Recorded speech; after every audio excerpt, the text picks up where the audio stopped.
عليكم ورحمة الله وبركاته. وانتصف الشهر، موضوعنا الأساسي اللي هو ختم القرآن. ليش ختم القرآن؟ لأنه رمضان شهر القرآن الذي أنزل فيه القرآن، وإذا ما قرأنا القرآن في شهر رمضان متى حنقرأ؟ لابد أن نبدأ ونجعل بداية قراءتنا وانطلاقتنا في تلاوة القرآن وتدبره من شهر رمضان.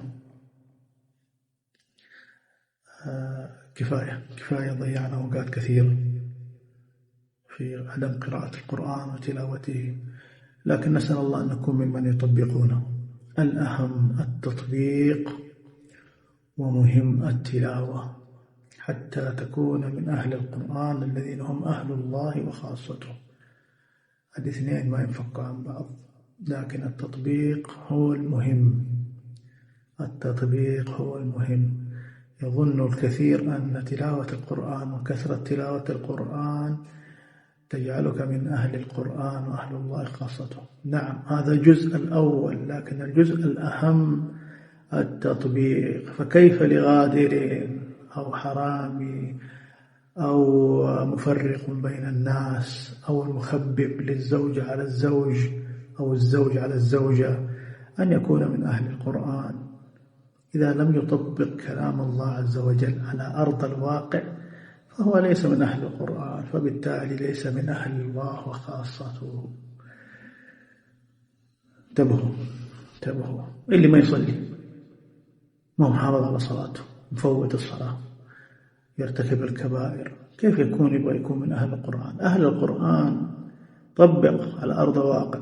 تخطئ، توب وعود. كلنا نخطئ، كلنا، ما في أحد ما يخطئ، كلنا نغلط، ولكن لابد من العودة، التوبة والأوبة إلى الله. هؤلاء هم أهل القرآن. طيب، تختم القرآن بكل بساطة وكل روقان وآخر حلاوة، وإنت ما عندك أي مشكلة. أقرأ كل يوم جزئين. والله جزئين؟ إيه، جزئين بس، جزئين. طيب ما في وقت؟ لا في وقت.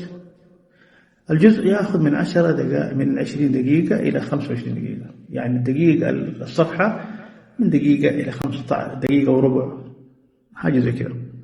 فأنت ايش تسوي؟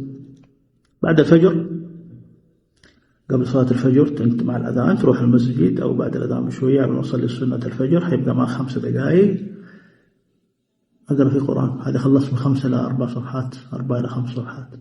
بعد الفجر أقعد 10 دقائق كده، حتخلص لك كمان كم صفحة. ما استطعت قبل الفجر، خليه بعد الفجر 10 دقائق كده، خلصت 10 صفحات. الظهر عادة راحة وأشغال ومضايف، فيكون الإنسان فيها صعوبة شوية. نروح ليش اللي بعده، العصر، تسوي نفس الفجر، إما تحضر بدري أو بعد الصلاة تقرأ 10 دقائق، هذه 20 صفحة إذا خلصت جزء.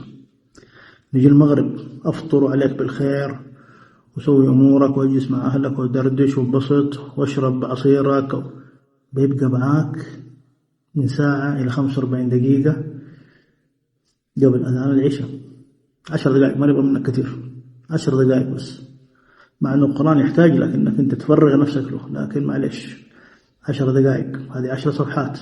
بعد التراويح أو قبل الأذان أو قبل صلاة العشاء خذ 5 دقائق نفس طريقة الفجر، وبعد الصلاة هقعد 10 دقائق اقرأ، خلصت. وعندك الليل طويل، من بعد انتهت صلاة التراويح من 10 بيأذن الفجر 5، يعني كم ساعة؟ حوالي 8 ساعات.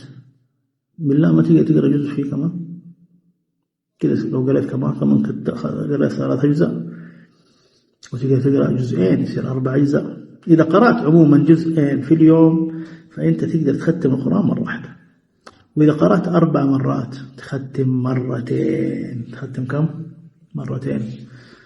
بالله ألا يحتاج كلام الله إلى التفرغ؟ نحتاج نتفرغ له، نترك شوية الدنيا. إلى متى نحن وراء الدنيا هذه؟ نهدى شوية. قرآن أنزل في شهر رمضان، ورمضان هو شهر القرآن، فإذا ما قرأنا القرآن في شهر رمضان سنتكاسل عن قراءته في سائر الأيام والشهور. فنخلي هذه رمضان بداية إنه نحن نتعود على تلاوة القرآن، والله حياة هترتاح. هنيئا لحفظة الكتاب، حفظة القرآن. تمام. ثم سنتكلم عن أهل القرآن.